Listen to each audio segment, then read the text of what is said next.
वो ज्ञानेश्वरी जो ग्रंथ है वो भगवान परमात्मा ने जो कृष्ण अवतार में श्री कृष्ण अर्जुन को कुरुक्षेत्र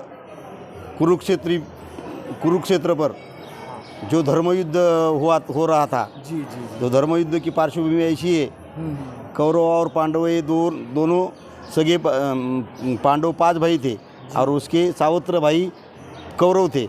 ये उनके अंदर जो राज्य विभाजन का, राज्य वाटप का जो कोई झगड़ा था, तो वो झगड़ा कौरव पक्ष में जो बूढ़ा था धृतराष्ट्र के बारे में भगवान श्री कृष्ण ने सामोपचार की भाषा की कि भाई ये भी तुम्हारे भाई है, उसको कुछ न कुछ तो भी राज्य का कोई हिस्सा दिया तो झगड़ा ठहर जाएगा। लेकिन धृतराष्ट्र वो दुराग्रही था, वो जन्मंध था, दुराग्रही था। धृतराष्ट्र, दुर्योधन, दुशासन, ये जो दो शब्दों से जिसके नाम का आरंभ होता है वो सभी दुराग्रही है। तो धृतराष्ट्र ने वो वाद सुनाया नहीं, भगवान कृष्ण की कृष्ण चेष्टाई सुनी नहीं, जिसके वजह इन्होंने आखिरी की भाषा की, अगर उनको हमारे राज्य का कोई हिस्सा होना चाहिए तो उन्होंने हमारे साथ युद्ध करना चाहिए, और युद्ध में हम अगर जीते, अगर हारे तो उसको उसका राज्य का हिस्सा मिल जाए। तो आखिरी कल आने वाली जो एकादशी है, कितने तारीख को? 4 तारीख को, रविवार।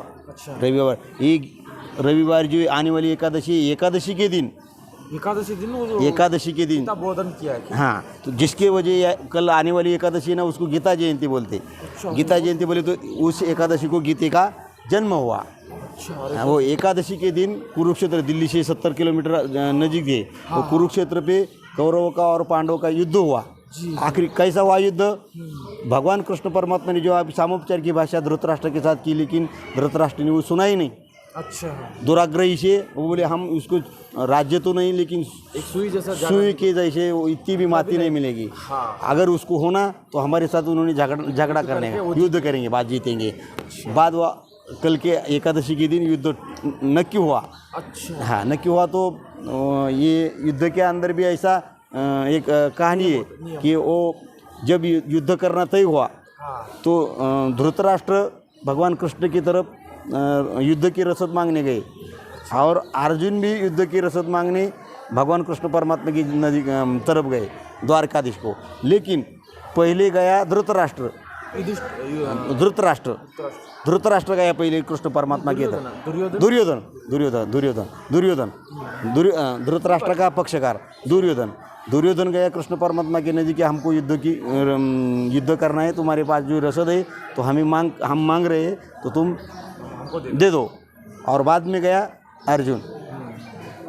आता यहीं पे प्रसंग ऐसा है कि देने वाला एक है और मांगने वाले 2 हैं। दोनों भी ऐसे कि एक दूसरे के क्या है, शत्रु समझते थे वो। तो भगवान परमात्मा ने ऐसा बंटवारा किया कि भाइयों, तो पहले भगवान परमात्मा नींद में थे तो धृतराष्ट्र दुर्योधन जी गया तो कहाँ बैठा? भगवान के सिर के पास। और अर्जुन गया बाद में तो कहाँ बैठा? वो पैर के पास बैठा। तो अर्जुन गए बाद भगवान परमात्मा ने क्या गया, अपनी नींद मोड़ दिया। और पहले आया तो बोले आओ अर्जुन, क्या बात, कहाँ से आया, कैसा आया, क्या काम आया? तो जय हरि करते बाद वो दुर्योधन लगी, बोला नहीं, मैं उसके साथ मत बोलो, पहले आया मैं, तो मेरे साथ तुम बातचीत करो। मेरे साथ बातचीत करोगे। बातचीत होने का दोनों का सवाल मकसद सुनाया कृष्ण भगवान ने। तो ये अपनी पार्श्वभूमि बोल रहे, भगवत गीता का जन्म कैसा हुआ, काय के लिए हुआ, उसकी वो बेसिक बोल रहे मैं। तो कृष्ण परमात्मा ने दोनों का मकसद भी पूछा कि भाई तुम्हें क्या होना है। अतः ये जो है तो भगवान कृष्ण परमात्मा की दिव्य विभूति है, वो आगे वाला क्या है, होने वाला क्या है, करने वाला क्या है, तो उसको सब ताकत है उस पे तरफ, उसको न बोले भी उसकी मालूमात हो जाती। लेकिन वो सर्वसामान्य जीव के सामने उसकी भूमिका निभाने के वास्ते वो जीवदशा की वो भूमिका निभा रहे हो। तो अर्जुन बोले परमात्मा हमें युद्ध की रसद होना चाहिए, दुर्योधन भी बोले हमें भी युद्ध की रसद होना चाहिए। तो भगवान परमात्मा के सामने ऐसा एक प्रॉब्लम हो गया कि आप क्या करो। तो भगवान परमात्मा ने चतुराई से एक ऐसा म्हणजे वाटा निभाया कि जो मेरी तरफ जो सेना है भूदल वायुदल जो काही सेना है तो सेना एक पक्ष में रहेंगी और खुद मैं अकेला अच्छा जिस पक्ष में मैं युद्ध करूंगा नहीं। अच्छा अगर समय आया तो चार युक्ति के चाणक्य नीति की बात करूंगा। ये ऐसे दो हिस्से उन्होंने सामने रखे। अच्छा और लो बोले किसको क्या होना है तो लो ले लो। तो पहला अधिकार किसका था तो दुर्योधन का था। तो दुर्योधन बोले वो भगवान कृष्ण तो ऐसा बात कर रहा है कि मैं युद्ध नहीं करूंगा, तो बोले उसको लेने का कोई मकसद नहीं। आपने को उसका जो सैन्य है वो सैन्य मिला तो अपना युद्ध का काम भारी हो जाए। तो दुर्योधन ने क्या लिया, उसका 11 अक्षौहिणी सैन्य उठा लिया। अच्छा वो वाटा भाग लिया और खुद कृष्ण भगवान परमात्मा अर्जुन के पक्ष में गए। ऐसे उसके अर्जुन ने भगवान धनुर्धारी पार्थ अर्जुन पार्थ अनुजय धनंजय ये सब अलग अलग अध्याय में अर्जुन के ही नाम है। अच्छा विशेष अलग अलग नाम है। हाँ अर्जुन वही है, पार्थ वही है, भारत वही है, धनंजय वही है, धनुर्धारी वही है। ये अलग अलग भाषा में उसके जैसे भगवान कृष्ण परमात्मा के 1000 नाम है, वैसे अर्जुन के भी अलग अलग अध्याय में अलग अलग भूमिका में अलग अलग प्रसंग में अलग अलग उसका विशेषण लगा के नाम उसका परिचय दिया है। तो भगवान परमात्मा ने क्या किया, अर्जुन के पक्ष में खुद अर्जुन के रथ का जो सारथ्य होता है ड्राइविंग, वो सारथ्य ये बोलते हे जगदीश्वराचे प्रेम एथ दिसतचे निरुपम कैसे पार्थिनी सर्वोत्तम पुण्य केले देखा नवलतया प्रभूचे अद्भुत प्रेम भक्ताचे सारथ्यपण पार्थाचे करीतशी। तो भगवान कृष्ण परमात्मा अर्जुन का सारथ्यपन कर रहा है। तो अर्जुन को ये पता था, अच्छा कौरव को भी ये पता था युद्ध क्यों हो रहा है, युद्ध किस हेतु से हो रहा है, युद्ध का परिणाम क्या है ये नहीं जानते थे। लेकिन युद्ध का जो प्रॉब्लम है तो ये दोनों को भी पता था ना, दोनों को भी पता था। वो कल आने वाली एकादशी के दिन युद्ध का दिन शुरू हो। कृष्ण और कृष्ण का समय जो मिलने जाते हैं वो भी एकादशी दिन ही था। हाँ एकादशी दिन। अच्छा युद्ध चला एकादशी दिन ही चला। हाँ तो ये जो तो एकादशी कल आने वाली एकादशी उसको गीता जयंती गीता जयंती दिसंबर में। हाँ नहीं ये अभी 4 तारीख को आने वाली, कल परसों दिसंबर अभी 3 दिन में आने वाली गीता जयंती। तो गीता जयंती का जन्म हुआ उस दिन। तो ये जन्म गीता अलग अलग ग्रंथ जो है बाकी अपने वारकरी संप्रदाय में भागवत संप्रदाय में तो अलग अलग ग्रंथ विद्वान ऋषि मुनि गुरु आचार्य शास्त्री पंडित उनके आश्रम के अंदर वो ग्रंथ निर्माण हुए। गुरु शिष्य के माध्यम से परंपरा खड़ी हुई। लेकिन वो ये एक ही ग्रंथ भगवद गीता ऐसा है कि वो रखते रण संग्राम पर कुरुक्षेत्र। अच्छा भगवद गीते का आरंभ कैसा होता, धर्म क्षेत्रे कुरुक्षेत्रे समवेता युत्सवा मामका पांडवाश्चैव किम कौरवः संजय। धृतराष्ट्र का पहले ही सवाल है। हाँ क्या झालं काय झालं तर मग त्या ठिकाणी अर्जुनाने काय केलं सुरुवातीला पहले अर्जुन ने ऐसा सवाल किया भगवान कृष्ण परमात्मा को कि भगवान तू क्या करो, तू मेरे रथ का जो ड्राइविंग कर रहा सारथ्यपन कर रहा तो मेरा रथ क्या करो, शून्य अगदी ज़्यादा उसन तो न लगे कमी समय में मेरा रथ आकाश मार्गी उठाओ और दोनों सैनिक के मध्य भागी। अच्छा आकाश मार्ग उठ गया। हाँ नहीं उन्हें सवाल किया अभी तुम क्या करो, मेरा रथ उठाओ आणि कौरव सैनिक और पांडव सैनिक के बीच में खड़ा करो। मुझे देखना है कि मेरे साथ युद्ध करने के वास्ते सामने कौरव पक्ष में कौन कौन मेरे सामने खड़े हैं। तो ऐसा सवाल दिया। तो उसका जो क्षात्र धर्म था, उसका जो वो क्षत्रिय था, उसका जो क्षत्रिय का जो रक्त गर्म हुआ वो भगवान परमात्मा को बोल रहा हो चलो जल्दी वेळ मत म्हणजे समय मत लगो। तो सेन उसके भगवद गीता के श्लोक के शब्द है वो सेनयोभयोरपि तान् समीक्षित कौन्तेय। मुझे सामने वाले कौन है तो उसको समीक्ष में मुझे देखना है। तो सामने वाले देख के जब भगवान परमात्मा ने शून्य प्रहर में उसका रथ उठाया और उभय सेना के सेंटर से खड़ा किया। खड़ा किए बाद अर्जुन को सामने के पक्ष में कौन देखे तो आचार्य थे। आचार्यान मातुलान भ्रातॄन पुत्रान पौत्रान सखिंस तथा श्वसुरान सुहृदयश्चैव सेनयोरुभयोरपि। सामने वाले जो भीष्माचार्य कृपाचार्य द्रोणाचार्य जो सामने बड़े बड़े महात्मा थे, अर्जुन के दिमाग में जिसके बारे में आदर था, जिसके बारे में उसका आदर भाव था, कि जिसका नाम चिंतन करे तो पुण्य पुण्य पुण्य मिल जाए। ऐसा आदर भाव भीष्माचार्य थे, द्रोणाचार्य थे, कृपाचार्य थे, युधिष्ठिर थे, हाँ युधिष्ठिर धर्मराज थे। तो ये सबको देख के अर्जुन के दिल में क्या हुआ, कारुण्य भाव उभार खड़ा हुआ। अच्छा अर्जुन को क्या हुआ, उसको मोह बोलते, मोह मोह मोह, उसके सामने मोह मुझे हाँ मोह हो गया कि अरे बाप रे बाप रे बाप रे, इससे मैं कैसे लड़ूँ? ये तो बोले सामने तो मेरे को बहुत लड़ना ठीक नहीं लग रहा मेरे को। क्या बोले उसको जरा अगर मैं मारूं हाँ तो उसके जो औरता है हाँ। वो विधवा हो जाए। अच्छा शंकरों नर आणि विधवा स्त्रियाँ अगर अपने समाज में रहती तो विधवा स्त्री के बारे में समाज क्या सोचता, गलत विचार करने लगते समाज। तो उसने भगवान को सुनाया, अरे भगवान बोले वो अगर मैंने इसको मारा तो उनके जो धर्म पत्नियाँ हैं ये विधवा हो जाए, और शंकरों नर विधवा पत्नियाँ अगर समाज में रहे तो वो क्या बोले उस पाप तैयार हो जाएगा। बोले शंकरो नरका ये कुलग्ना नाम कुलस्य च पतंती पितरो हे श्याम लुप्त पिंडोदक क्रिया। तो बोले शंकर होईल। मग क्या करतं भगवान परमात्मा ने यो अर्जुन के दिल में जो काही समूह खड़ा हुआ था, उसके सामने वाले कौरव पक्ष के बारे में जो मैं बोले ना आचार्य मातृ उसके बारे में युद्ध करना अर्जुन का जो मूल हेतु था। तो अर्जुन घूम जा रहा था। तो अर्जुन को ये खुद का जो धर्म है, अर्जुन क्षत्रिय था। तो अब भगवान परमात्मा अर्जुन के दिल में जो का हुआ सामने थी, उस प्रसंग में लड़ने की बात छोड़ के अर्जुन जो मिलमिली बात कर रहा था, तो उसका जो अंतकरण में खड़ा हुआ जो मोह है, वो मोह निकालने के वास्ते अर्जुन भगवान परमात्मा ने क्या किया, वो भगवत गीता का तत्वज्ञान उसको इस्तेमाल किया।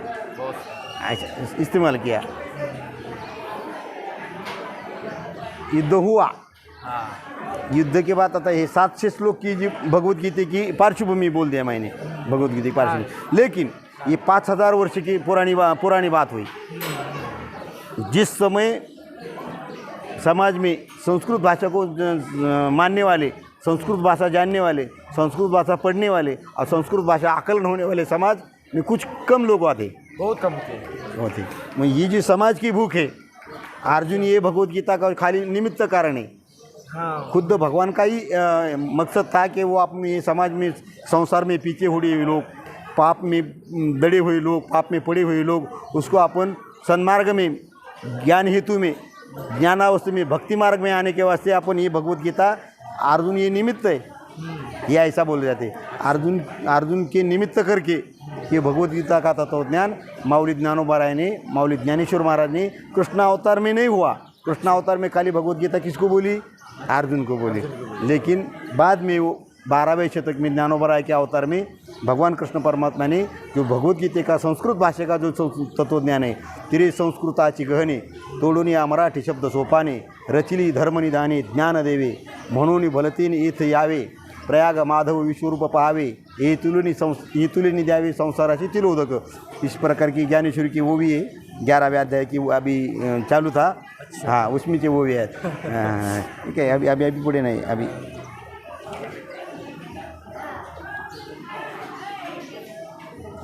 अभी इसमें पुढे। ठीक है, तिरी संस्कृताचे गाणे तोडून मराठी या शब्दसोपाने, रचिली धर्मनिधाने श्रीदेवी, म्हणून बलतेने तसत भावे यावे, प्रयाग माधव विश्वरूप पाहावे, येथून संसारात यावे तिलोदक। ये इसकी जवाब है, ऐसा है। बहुत अच्छा लगा मुझे। ठीक है भाई, अभी तो भगवत गीता आता है, भगवत ज्ञानेश्वरी का विषय, ज्ञानेश्वरी ये भगवत गीते का असली रूप है। प्राकृत भगवत गीता ही ज्ञानेश्वर बनकर बाहर जो इनका संत ज्ञानेश्वर महाराज जी ने दोबारा इसको लिखा। हाँ बिल्कुल इस अवतार में उन्होंने दोबारा लिखा। तो भगवत गीते पर ये ज्ञानेश्वरी ऐसा 105 ग्रंथ है भगवत गीते पर। अच्छा, इसके ऊपर लेकिन अलग अलग भाषा में इस्तेमाल हुए, कोई इंग्लिश में हुए, कोई कर्नाटक में हुए, कोई तमिल में हुए, कोई गुजराती में हुए। टोटल 105 टीका है। हाँ, भाषांतर। लेकिन महाराष्ट्रीय लोगों के लिए पेलने वाली भाषा, प्राकृत भाषा, वो संत ज्ञानेश्वर ने इस्तेमाल की। ऐसा है। ये भी इतनी सोपी नहीं है।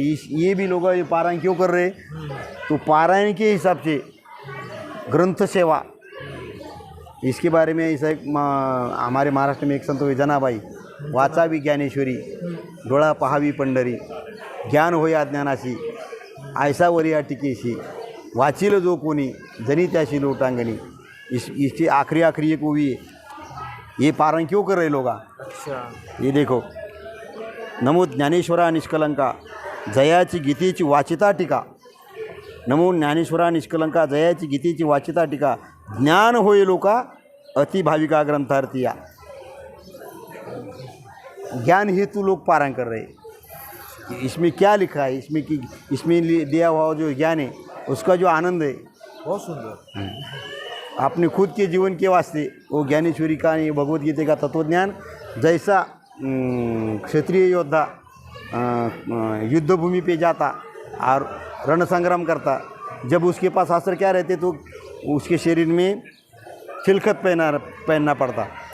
चिलखत का क्या होता, तो सामने वाले पक्ष के अगर कोई बाण आए तो चिलखत के उसको क्या होता नहीं था, रक्षण होता था। तो ये भगवत गीता और ये ज्ञानेश्वरी, ये संसारी जीव का क्या है, चिलखत है। अरे बहुत सुंदर, चिलखत है। बहुत सुंदर। प्रपंच के अंदर आपने भौतिक समाज व्यवस्था जीने के जब समय अगर प्रपंच में कोई सुख दुख के जो प्रहार होते, हर एक आदमी को साधकी जीवन अगर अपन इस्तेमाल किया तो साधकीय जीवन में आप समाज हेतु अगर अपन साधकीय साधना करके जीवन जगना पड़ते तो समाज में कुछ भले बुरे लोग। अच्छा, इस दुख संसार में जो ज्ञानेश्वरी है, ये रक्षा कवच है। रक्षा कवच, बिल्कुल सही है। बहुत सुंदर, बहुत सुंदर। आपने बहुत विश्लेषण, इतना विस्तार से हमें बता। बहुत सुंदर। अभी साधकी थे हम। अभी मैं गवर्नमेंट सर्वेंट हूँ और पेंशन की लाइफ में अभी पारायण कर रहा हूँ मैं। कहाँ पर? हम महाराष्ट्र बीड जिले से आए, मैं बीड से आए अभी पुणे। आपने अभी मुझे ज्ञानेश्वरी क्या है इसका आपने विस्तार से बताया। हाँ। अभी ज्ञानेश्वर महाराज क्या है उनके बारे में बताइए। ज्ञानेश्वर महाराज तो भगवान परमात्मा का ही अवतार है ना। जी जी जी। तो ये मूल घराना है उसका, जो महाराष्ट्र में पैठण है, पैठण में, औरंगाबाद जिला में पैठण है। जी जी। तो पैठण के पैलोर अच्छा, एक 5-6 किलोमीटर पे आपेगाव गाँव है। आपेगाव ये माऊली का मूल घराना वहाँ का है, जन्मस्थान। माऊली के जो पिता थे विठ्ठल पंत, विठ्ठल पंत का मूल वंश कहाँ का है, वो आपेगाव का है। आपेगाव का है। तो विठ्ठल पंत यात्रा करते करते कुलकर्णी घराना है उनका, वहाँ का माऊली का। उनका सरनेम? हाँ, सरनेम कुलकर्णी है वहाँ का। तो यात्रा करते यहाँ आए और यहाँ आए बाद वो उदास थे। यहाँ आए बाद वो ये आळंदी ये जो अलंकापुर है, वो ज्ञानेश्वर के अवतार के बाद उसको आळंदी नाम बदल गया। अलंकापुरी था। पहला तो अलंकापुरी था। और अलंकापुरी एक जो गाँव है वो भगवान सिद्धेश्वर के देवता के वास्ते वो पुरानी उसकी प्रसिद्धि क्या थी, सिद्धेश्वर का स्थान। सिद्धेश्वर स्थान यहाँ पर पहला था। हाँ। और यहाँ पे एक सिद्धबेट म्हणून जागा है। अच्छा। यहाँ पे सिद्धबेट, वहाँ पे 84 सिद्ध ऋषि, वहाँ पे उसका वास्तव्य हुआ था, सिद्धबेट। ऐसा है? हाँ। तो मैं बोलता हूँ उसके आगे तो विठ्ठल पंत यहाँ आए तो ब्रह्मचारी थे, तपस्वी थे। जिस दिन विठ्ठल पंत यहाँ पे आए थे उसी मुक्काम उसका भगवान सिद्धेश्वर का दर्शन किया, सिद्धबेट का दर्शन किया और यहाँ पे मुक्काम को रहे वो। अच्छा, यहाँ मुक्काम रहे। जिस वक्त आळंदी में सिद्धोपंत कुलकर्णी नामक एक पुराना घराना था विद्वान ब्राह्मण का। अच्छा, यहाँ पर भी? हाँ। अच्छा। तो उनकी जी एक रुक्मिणी माता एक कन्या थी। अच्छा। वो स्वयंवर के वजह उसके वो तारुण्य में आई थी। अच्छा। लेकिन भगवान परमात्मा की ऐसी एक नीति है। अच्छा। जिस दिन उसको स्वप्न म्हणजे दृष्टांत हुआ। अच्छा। सिद्धोपंत कुलकर्णी को कि सिद्धोपंत सिद्ध मंदिर के पास सामने यहाँ एक साधु बैठा है। अच्छा। साधु वहाँ पे मुकाम है, उसको तू क्या कर, भोजन की हेतु घर बुलाओ। अच्छा। हाँ। तो उन्हें आमंत्रण दिया कि साधु महाराज हमारा घर आप ही पवित्र करो, हमें आपकी कुछ सेवा करनी है। तो गए और घर में गए बाद सिद्धोपंत कुलकर्णी ने जो दृष्टांत हुआ था उसको रात को, तो दृष्टांत उसको सुनाया। अच्छा। तो विट्ठल पंत ने बोला उसको कि तुमको दृष्टांत हुआ लेकिन मेरे को आज्ञा नहीं ना, मेरे को कहाँ दृष्टांत हुआ। अच्छा। तो सिद्धोपंत ने फिर प्रस्ताव दे दिया उनको कि आज के दिन तुम मुक्काम करो। उन्होंने तुलसी वृंदावन की प्रदक्षिणा किया। उसको खाना पीना हो के बाद वो तुलसी वृंदावन पे सोए और सोए बाद उसको उस दिन भगवान कृष्ण परमात्मा की आज्ञा हुई कि आज वो तुमको तो ऐसा दृष्टांत दे रहा मैं कि जो सिद्धोपंत कुलकर्णी की जी कन्या है जी जी। रुक्मिणी, उसका तुम पानी ग्रहण करो। अच्छा। पानी ग्रहण करो। पानी ग्रहण यानी? पानी यानी शादी। शादी। शादी को पानी हाँ ग्रहण। हाँ शादी। सुंदर। हाँ शादी करो। तुम्हारे उदर में, उसकी उदर में भगवान परमात्मा के 4 अवतार होने वाले हैं।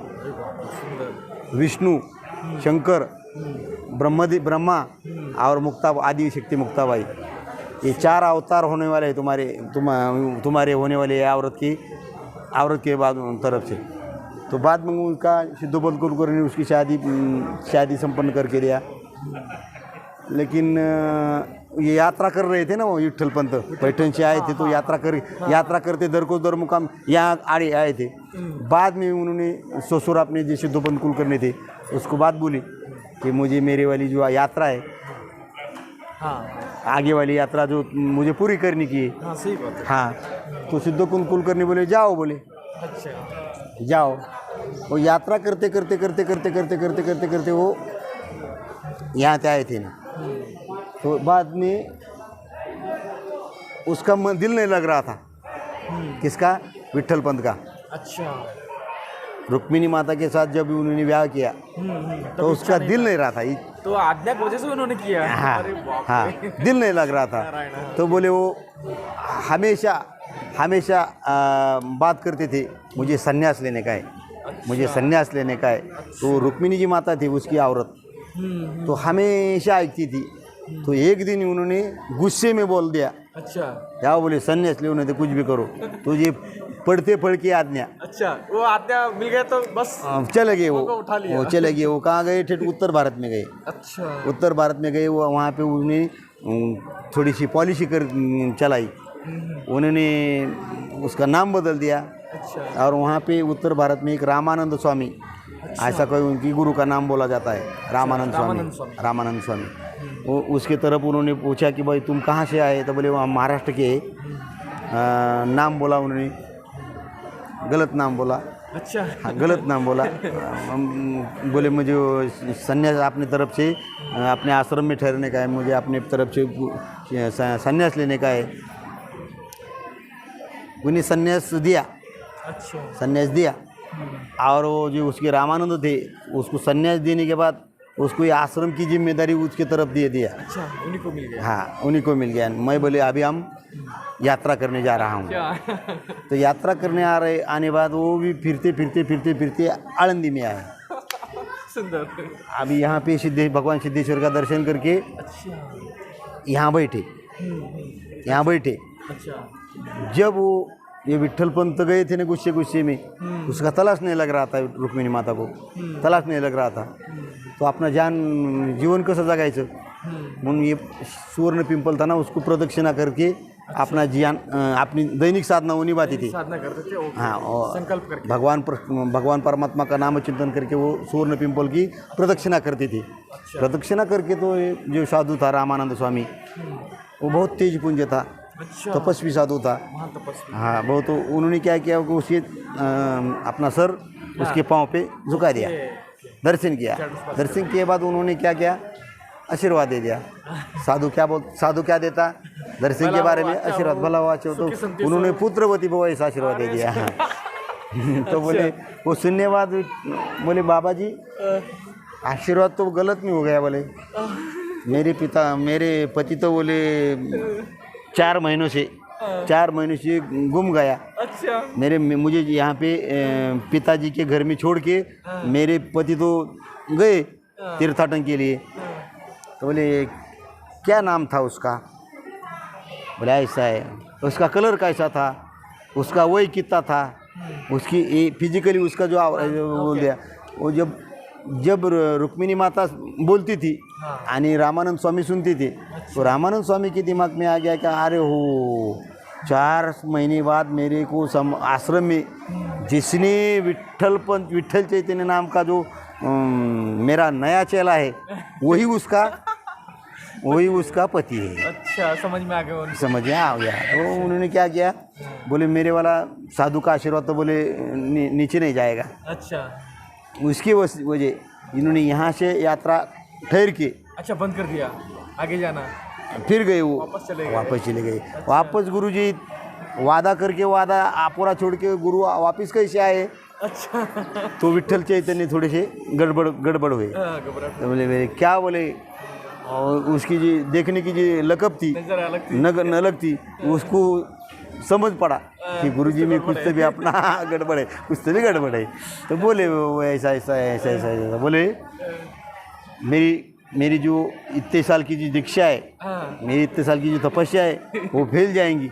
मैंने आशीर्वाद दिया है वो साध्वी श्री को कि पुत्रवती भव, तो जाओ बोले तुम संन्यास ठहर रुको और उसके साथ संसार करो। अच्छा, उसके बाद में उन्होंने जो संन्यास लेने के बाद जो संसार किया, अच्छा, जब ये यहाँ आए तो यहाँ वाले जो आळंदी वाले जो लोग थे, आळंदी वाले लोग उसको सन्यासी महात्मा अनावृत के साथ जीवन जग रहा है, अच्छा, ये बोल के उसकी क्या हो गई, आंसू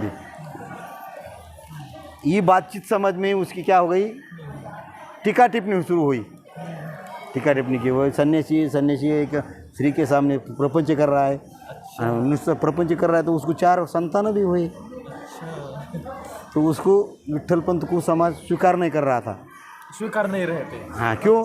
तो संन्यास लिए के बाद बार से नस ले लिया तो बस हो गया, फिर इसको रिटर्न नहीं है। हाँ, संन्यास लेने के बाद गुरुजी की आज्ञा के बरहुकुम उन्होंने प्रपंच किया। हाँ, गुरु के अनुसार इन्होंने हाँ, गुरु गया।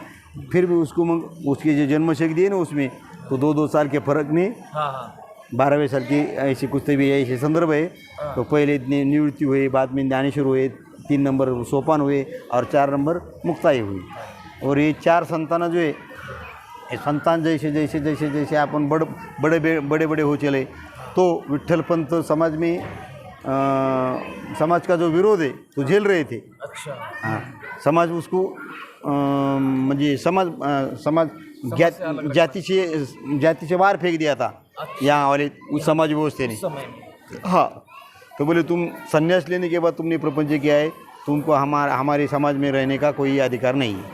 तो तुम वेद विरुद्ध कर्म किए तुमने। अच्छा। वेद में ऐसा कोई इस्तेमाल नहीं है। अच्छा। तो वेद विरुद्ध कर्म किए बोले। तो बोले क्या करना पड़ेगा? नहीं बोले तुमको क्या करना पड़ेगा, तुमको उस वक्त, अच्छा, उस समय 12वें शतक में पैठन में विद्वान ब्राह्मण लोग थे। अच्छा, विद्वान हाँ, तो ऐसा धर्मशास्त्र के विरुद्ध जिसका लाइफ हुआ है, जिसने कोई गलती की है, उसको समाज में लेने के वास्ते, उसको प्रायश्चित्त कर्म देने के वास्ते उस समय वहाँ व्यवस्था थी। दक्षिण काशी बोल के कौन थी? पैठन। जैसा न्यायपीठ होता है ना वैसा। न्याय अच्छा, सुप्रीम। अच्छा, वहाँ का वो ब्राह्मण समाज में न्याय वेद शास्त्र में सुप्रीम था वो। अच्छा, कौन? पैठन। मग उसको क्या हुआ, विठ्ठल पंतला सांगितलं, विठ्ठल पंत बोल दिया यहाँ के आप विद्वान ब्राह्मणों ने, अगर तुम्हारे ये 4 संतानों का जीवन समाज में स्वीकृत करना चाहिए, अच्छा, उसको मुंजी बंधन करना चाहिए, तो तुमको विद्वान पैठन को जाना पड़े। अच्छा, और वहाँ से शुद्धि पत्र लाना पड़ेगा।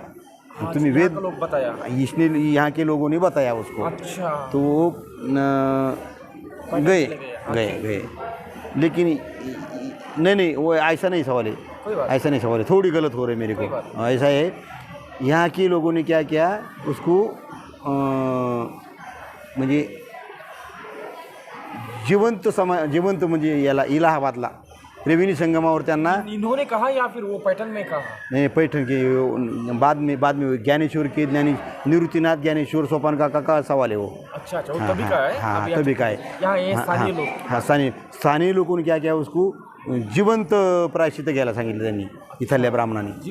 समाधी होने के लिए कहा दिया। नाही, इलाहाबादला म्हणे त्यांनी काय केलं, तुम्हाला जिवंत समाधी घ्यावं लागेल म्हणे, तर तुझ्या 4 मुलांना आम्ही याच्यात घेऊ, जातीत घेऊ, स्वीकारले। हां, तर मग यांनी काय केलं, विठ्ठल पंतांनी आणि रुक्मिणींनी चारी भावंड सिद्धेश्वरामध्ये सिद्धबेटामध्ये झोपेत असताना यानी रात्री चारों लोग चारों बोले निवृत्ती सोपान ज्ञानेश्वर आणि मुक्ताई ये चार तीन भावंड आणि चौथी मुक्ताई हाँ ये चार लोग सिद्धेश्वर सिद्धबेट में उसकी पर्णकुटी में रहते थे वो। अच्छा वहाँ पर हाँ लोग सता रहे थे ना उसको, हाँ हाँ भिक्षा नहीं देते थे, सन्यासी के बच्चे बोल के वो समाज उसको क्या कर रहा था, तिरस्कार कर रहा था उसका। तो तिरस्कारित जीवन अच्छा वो 10-12 साल उन्होंने सिद्धबेट में कमाया गया। कहाँ पर कितना लंबा है नजीक है सर, अर्धा किलोमीटर है गायदबाद। वो सिद्धबेट नाम है उसका। सिद्धबेट। हाँ आणि विठ्ठलपंत और रुक्मिणीबाई वो रात को ये चारी संतानों रात को नींद में थे। अच्छा जब विठ्ठलपंत ने आज्ञा किया अपने धर्मपत्नी को रुक्मिणी को कि अपन अपने बच्चे के वास्ते, अच्छा अपने बच्चे के फ्यूचर के वास्ते अच्छा आपने को ये जो यहाँ वाले जो विद्वान ब्राह्मण है उसका न्याय मानना पड़े। अरे अगर अपन नहीं सुनाया अपन उसकी बहुत दिक्कत तो समाज अपने चार संतति को स्वीकार नहीं करेंगे। तो ये चार बच्चे के भविष्य के वास्ते विठ्ठलपंत और रुक्मिणी माता ने क्या किया, देहांत समाधि की थी, जल समाधि इलाहाबाद इलाहाबाद गए थे? अच्छा, अभी भी है वहाँ पर? हाँ इलाहाबाद में त्रिवेणी संगम है ना, अच्छा संगम में पानी में उन्होंने जीवन जल समाधि कर लिया। अच्छा और आगे आगे मैं बोलता ना वो ज्ञानेश्वर का जो जीवन चरित्र है तो सुना है तो बड़ा वक्त हो तो 4 महीने भी बोल सकता, नहीं कोई बात नहीं। अधिकार के हिसाब से कोई 4 तास भी बोल सकता, ऐसा है ऐसा है।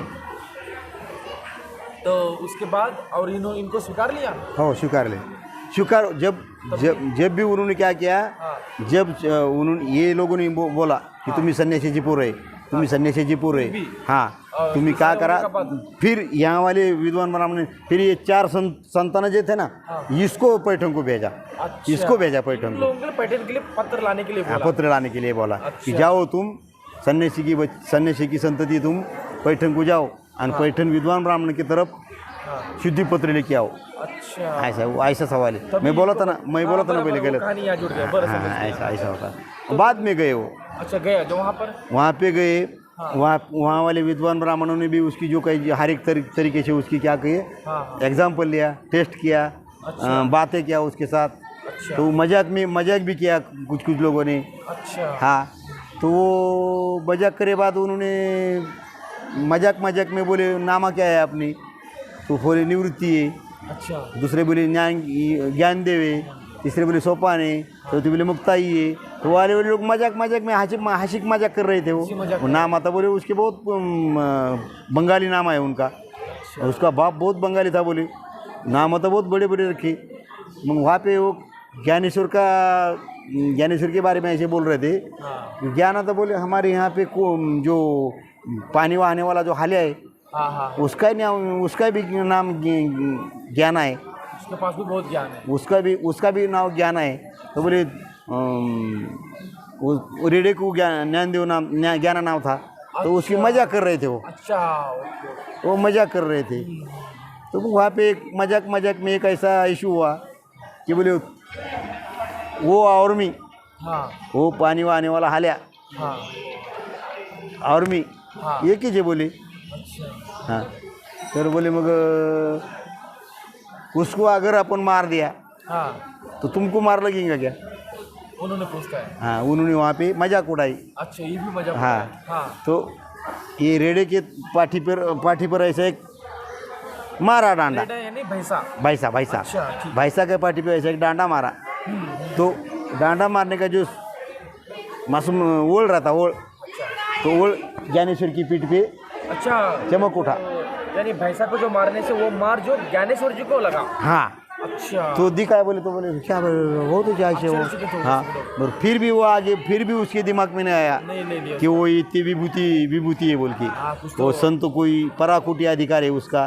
फिर भी दूसरा एक आदमी उठा वहाँ से, तो बोले रेडान तू एक है, बोले हो, बोले रेडा एक है, उसका आत्मा मेरे वाला आत्मा एक ही है। अच्छा तो वो बोले मग तुम्हारे दोनों के आत्मा अगर एक है तो रेडा वेद बोलेगा क्या?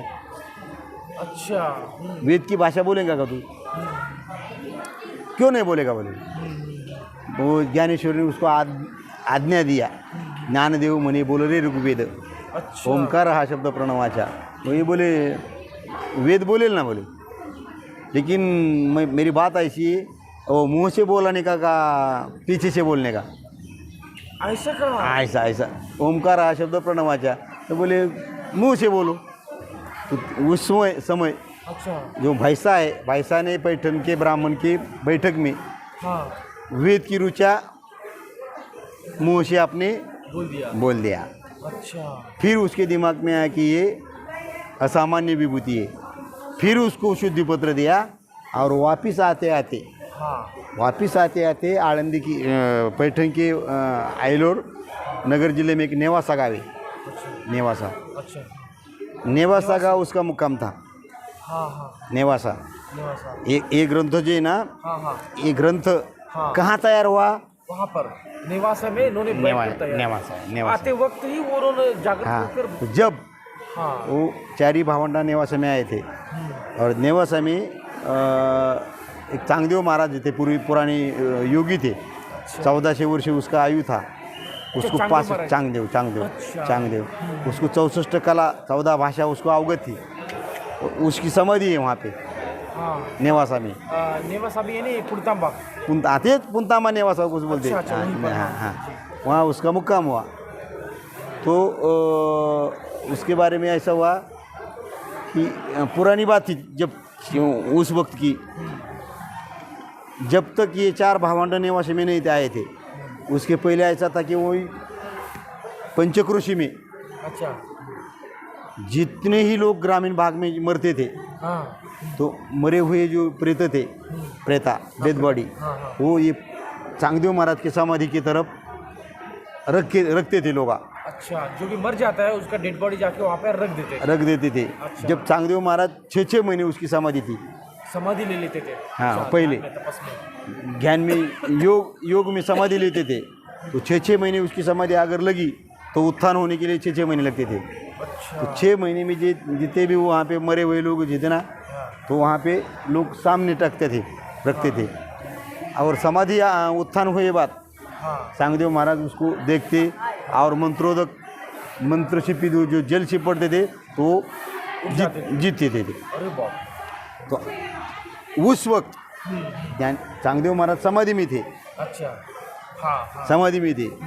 आणि वहीं पे जितने लोग आए थे, जितने लोग आए थे, ते लोग आए बाद एक ज्ञानेश्वर ने क्या किया कि अपनी दिव्य शक्ति, तपोबल के मंत्र शक्ति के अधीन वो चांगदेव का जो काम था इन्होंने कर दिया। इन्होंने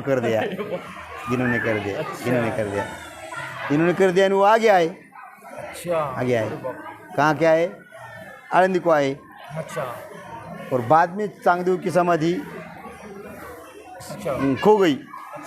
और चांगदेव उठे बोले इस बार तो मेरे सामने एक ही प्रेत नहीं है, एक भी नहीं है, सब कहाँ गए? क्या हो गए? आए नहीं क्या? तो चौकसी करके उसको मालूम हुआ कि भाई 4 बोले बच्चे सन्यासी के बच्चे आए थे। और इन्होंने यहाँ के क्या करे, सब डेड बॉडी जीवित कर दिया। तो उसको लगी कि मेरा काम वो इतने करते, अरे मेरे को 1400 साल तप करना पड़ा, और इतने छोटे आयु में ये 4 बच्चे करते तो कौन है? तो उसको मिलने की उसके दिल में जिज्ञासा तैयार हो गई। तो फिर उन्होंने क्या किया, निरोप भेज दिया आनंदी 4 भावंडे को, मैं आपको मिलने आ रहा हूँ।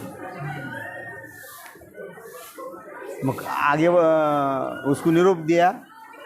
जब ये 4 भावंडाचे थे, मुक्ता, ज्ञाना, सोपान, माऊली, वहाँ पे जो भिंत है प्रदक्षिणा रोड को, देखा मैंने। हाँ, वहाँ पे सुबह बैठे थे। अच्छा।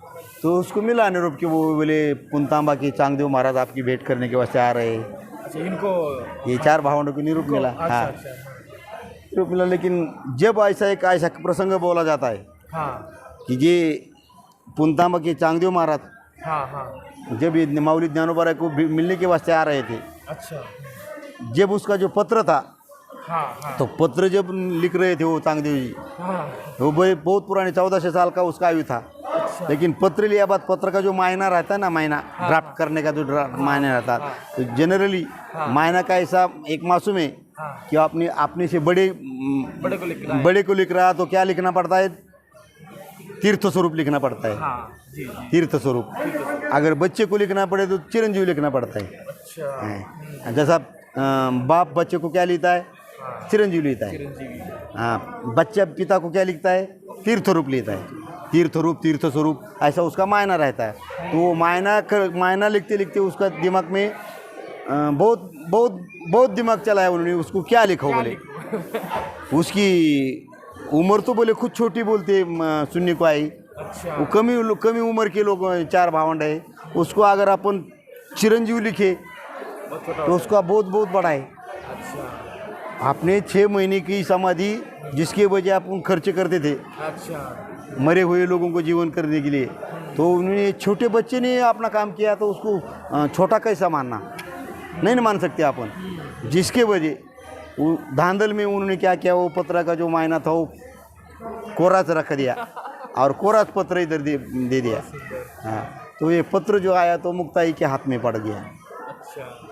बोले चांगदेव बाबा का पत्र आया, माऊली पढ़ो। बोले क्या है? लिखो। बोले अंदर पत्र खोला तो उसमें कुछ मायना नहीं था।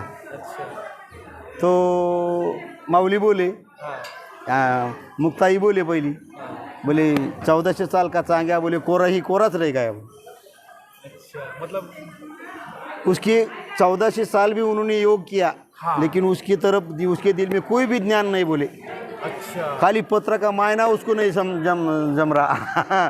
क्या कैसा पत्र लिखना, क्या मायना करने का उसकी समझ में नहीं आया, तो जिसकी वजह उसको ज्ञान के बारे में वो क्या हुआ, कोरा रहा। अच्छा। हाँ, तो माऊली बोले मुक्ताई वैसी मत बड़े की बोले टिंगल मत करो। अरे कोरे पे कुछ लिखना चलता है। बोले लिखे हुए कागज़ को कुछ नहीं लिख सकते अपन। अगर कोरा कागज़ हो तो उसको कुछ तो भी लिखे। वो माऊली ने आज्ञा दिया। अच्छा। हाँ, मुक्ताई ने आज्ञा कर दी और माऊली ने उस पर क्या किया, एक 65 ओवी का पत्र लिख दिया।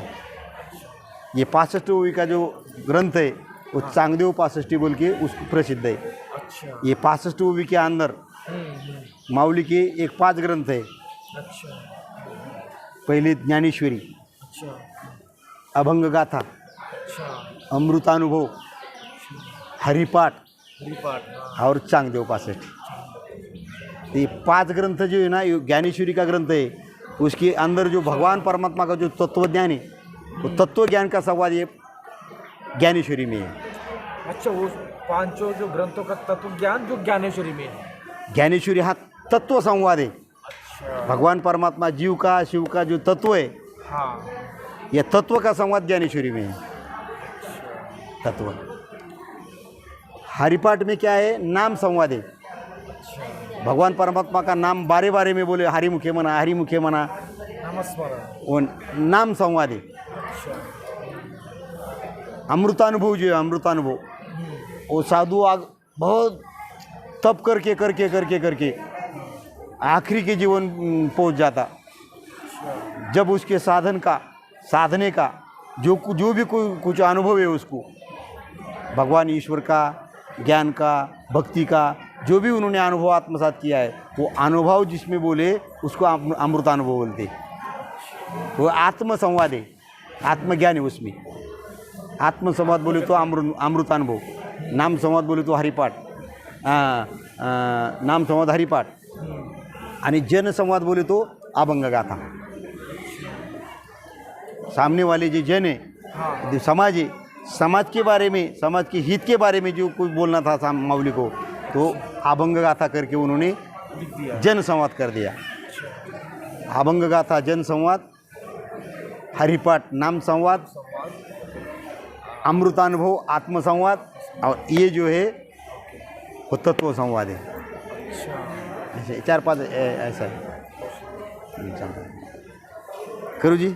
आपने इतना सुंदर विस्तार से हमें बताया।